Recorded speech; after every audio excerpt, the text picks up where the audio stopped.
bamwe bazaba bakire abandi bazaba batindi, bamwe bazabaho abandi bagiye kugira isororo.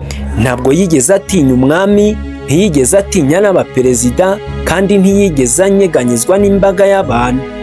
Iyo Ezra Mpyisi yafataga mikoro, ukuri kwazaga nk'inkota yambura abasirimu n'abakristu ndetse n'ibitwaro byabo. Mu maso y'abamwumvaga yari umusaza w'inkorokoro, umunyabwenge n'umunyedini utarigeze ufata ku munwa. Ariko se nyuma y'iryo jwi rirura ryavugaga ibyo abandi batinya gutekereza, haturukaga iki? Uyu munsi tugiye kwinjira mu mizi y'umugabo wavuze akari imurori, agacyaha ikinamico mu madini, yarangiza akabasigira umukoro utazasaza.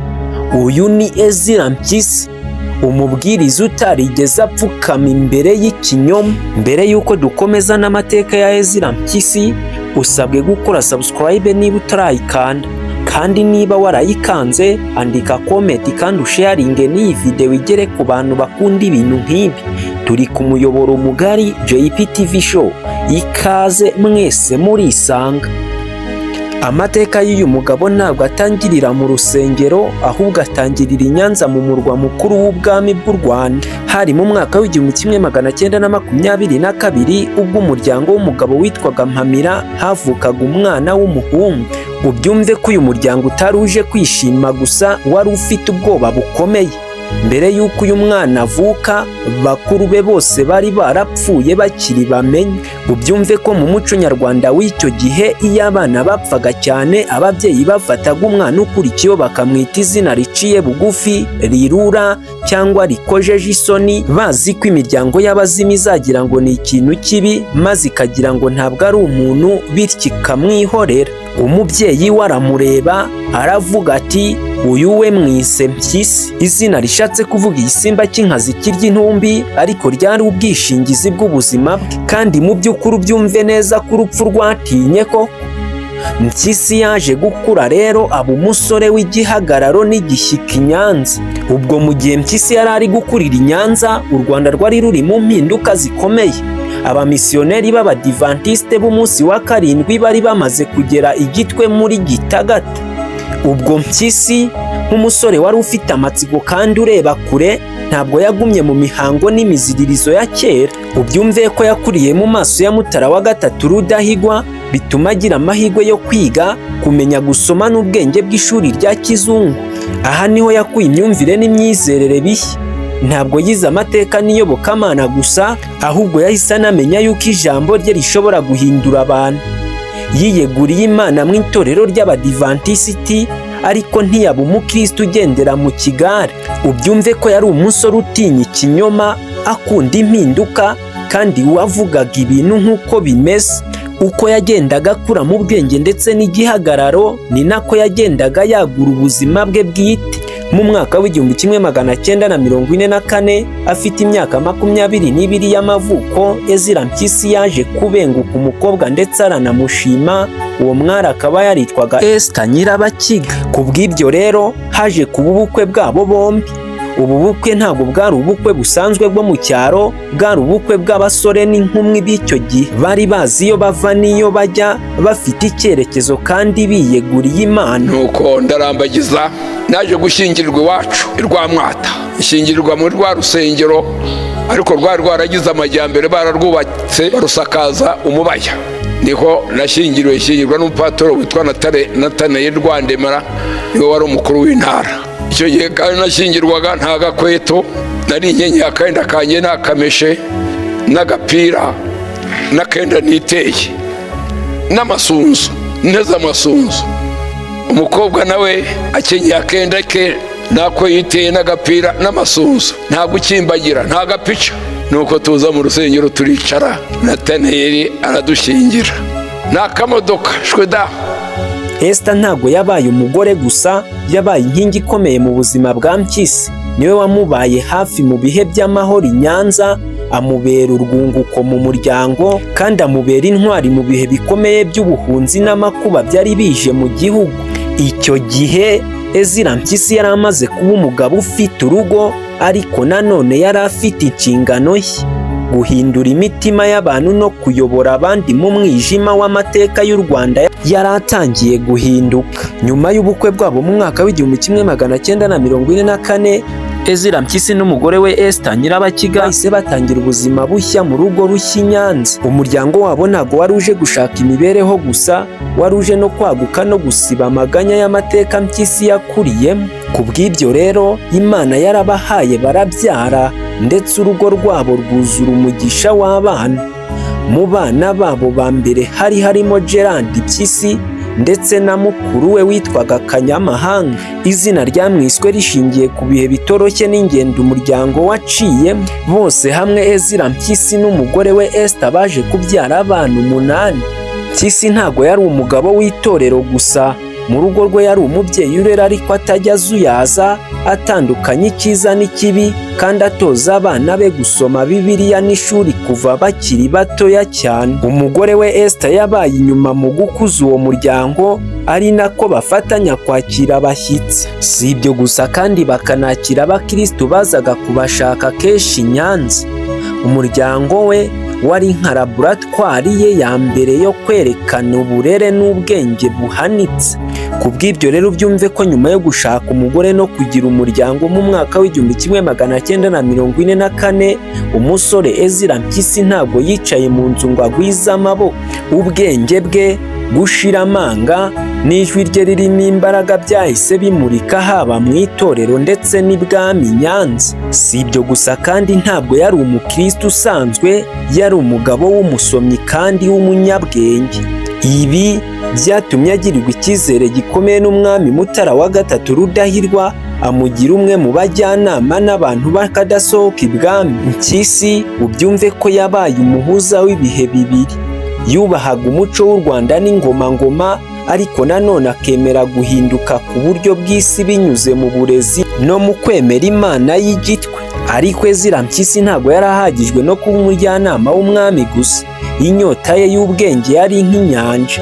Mu gihe mu Rwanda abantu benshi barwaniraga kwiga amashuri abanza n'ayisumbuye, Mpyisi yafashe umwanzuro ukomeye wo kwambuka imipaka. Yerekeje mu gihugu cya Zimbabwe ku ishuri rikuru rya Sorusi University.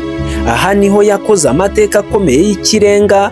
Yabaye umunyarwanda, umurundi, umunyekongo wa mbere mu mateka wari ubonye impamyabumenyi y'icyiciro cya kaminuza mu by'iyobokamana, Bachelor's Degree in Theology. Aha muri Zimbabwe yahinduye ishusho y'umwirabura, ashobora gusobanura Bibiliya mu rurimi n'ubwenge yo ku rwego rwo hejuru. Iyo mpamyabumenyi ntabwo yari urupapuro gusa, yari inkota yari agwanye yo kugira ngo azahindure Afurika y'Uburasirazuba. Asubiye mu Rwanda, Ezra Mpyisi yahise ahabwa inshingano zikomeye zo kuyobora itorero ry'Abadivantisiti b'umunsi wa karindwi. Yatangiye kubwiriza afite ububasha n'uburenganzira bw'umuntu wize kandi ufite ijambo rye.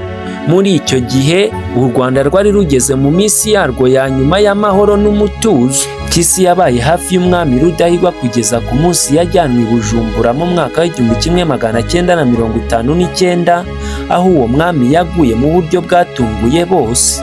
Uku gutanga k'umwami kwahise guhungabanya igihugu cyose. Si ibyo gusa kandi byahungabanyije n'ubuzima bwa Pasiteri Ezra Mpyisi. Yasize ari mu mazi abira. Ku ruhande rumwe yari umupasiteri w'itorero, ku rundi ruhande akaba umujyanama w'ingoma y'ubwami yari itangiye guhirima n'umuvuduko ukomeye. Kuri we ntago yari azi ko imyaka y'amahoro i Nyanza irangiye, kandi ko imbere ye hagiye kuza ibihe by'amakuba, gukurwa mu gihugu n'ubuhunzi bw'imyaka 33.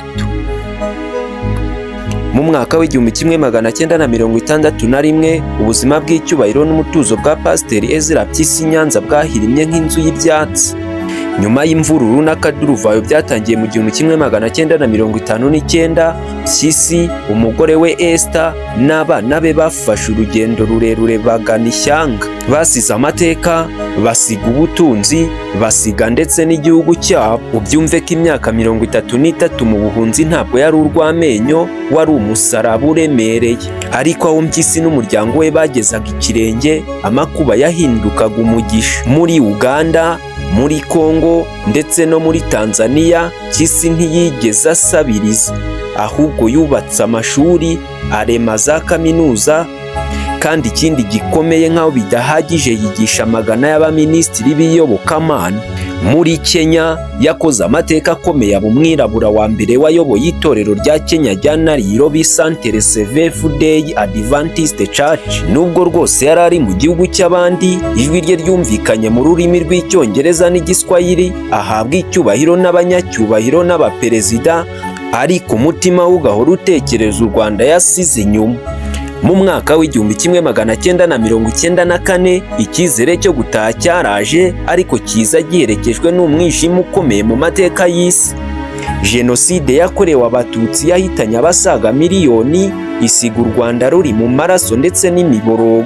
Igihe Ezra Mpyisi n'umuryango we bakoraga urugendo rwo gutaha nyuma y'imyaka 33, ntabwo baje basanga u Rwanda basize. Basanze igihugu cyarasenyutse, cyarapfushije, kandi cyuzuye ibikomere mu mitima. Abenshi mu nshuti zabo, abakristu babo nabo mu miryango yabo bari barishe. Aho byumve neza ko ariho hageragerejwe ukwemera kwa Mpyisi. Nk'umugabo wari ufite imyaka 72 y'amavuko icyo gihe, ntabwo yaje mu Rwanda aje kuruhuka cyangwa kujya mu kiruhuko cy'izabukuru.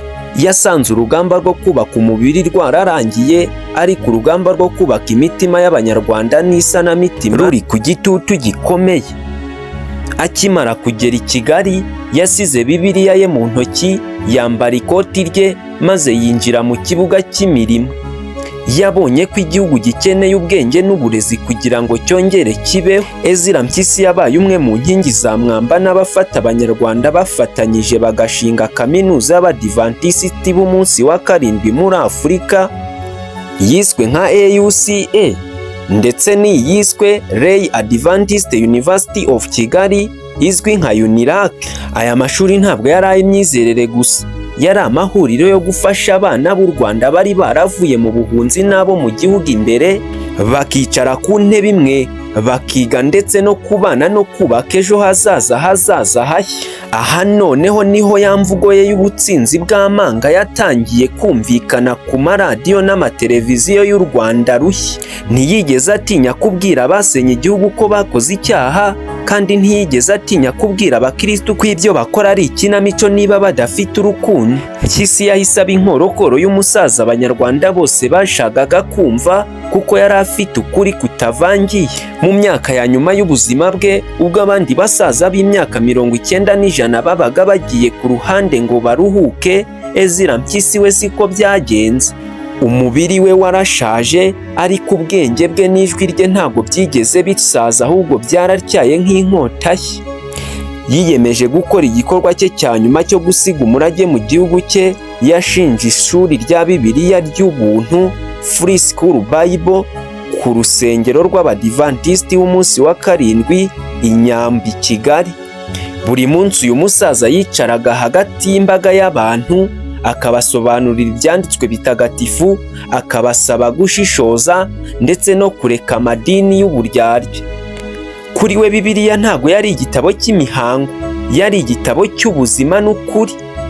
Muri iki gihe nibwo izina rye ryasagambye ku mbuga nkoranyambaga nka YouTube, kuko buri kiganiro cye cyabaga ari isoko y'ubwenge, isano y'amateka n'urwenya rurura ariko rwakoraga ku mitima. Kuwa 27 Mutarama 2024, isaha y'isi yarageze kuri uyu mugaragu w'Imana. Pastor Ezra Mpyisi yaratabarutse afite imyaka 102 y'amavuko. Urupfu rwe ntago rwabaye akababaro gusa, rwari isozwa ry'urugendo rw'ikirenga n'intwari y'ikirengo cy'ikinyejana cyose.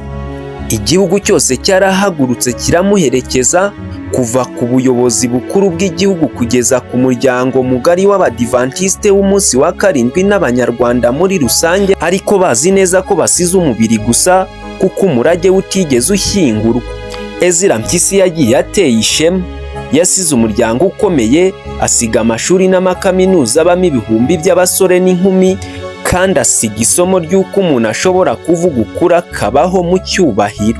Binyuze mu muryango witiriwe izina rye, Pastor Ezra Mpyisi Bible Education Foundation, PEMBE, n'ibitabo bye bishya birimo gusohoka, ijwi rye riracyumvikana mu bitabo, mu mashuri no mu mitima yacu. Yavutse yitwa Mpyisi kugira ngo imyuka mibi imwibagirwe, ariko amateka n'Abanyarwanda ntibazigera bamwibagirwa. Pastor Ezra Mpyisi, umubwiriza utarigeze atinya ikinyoma, n'ikimenyetso cy'u Rwanda rudasaza. Niba waryohewe, kora subscribe. Njye na RJP. Mukomeze kugira impagarike, ubugiri ndetse n'ubugingo. Bye.